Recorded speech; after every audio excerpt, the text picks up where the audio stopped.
umugisha nk'umuyaga niyo ufunze ugusanga mu nzu. Masubscribe mwana, tera imbere, nicyo gisubizo cy'umuntu kwanga byo gusubizanya mu magambo hoya. Kora ibikureba.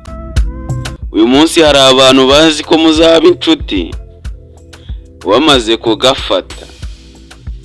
Abantu bose muhura nabo ntabwo ariko bagutera umugisha, hari n'abagutera umwaku ugakomeza kugubwa nabi.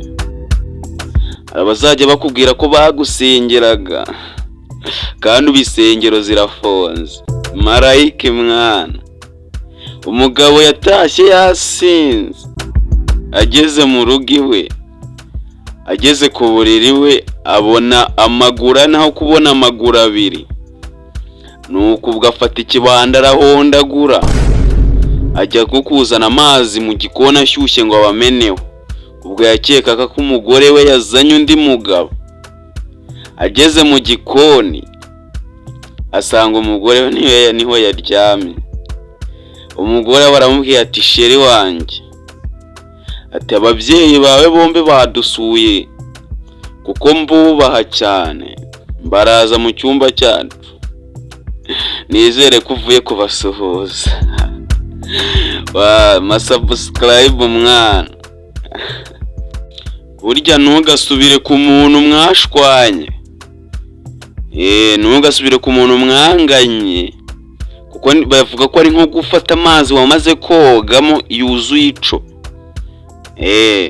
yuzuye ico, ukongera ukayiyuhagira. Icyo gihe uba wiyanduje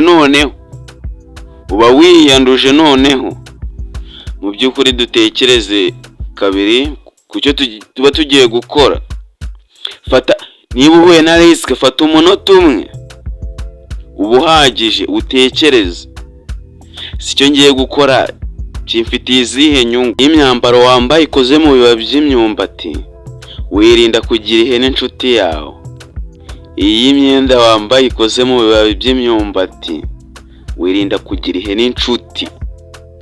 Iyo uzi ko inzu yawe yubakishije ibirahure, wirinda gukinisha ibuye. Masubscribe mwana, iyo uzi ko inzu yawe yubatse mu byatsi, wirinda gukinisha umuriro. Uyu mugabo yaravuze ngo wita umwanya ku byo utabashije gukora, ahubwo umwanya wawe munini wumara utekereza ibyo ushobora gukora ubu ngubu, kuko igihe cyashize ari igikomeza kugutwarira umwanya.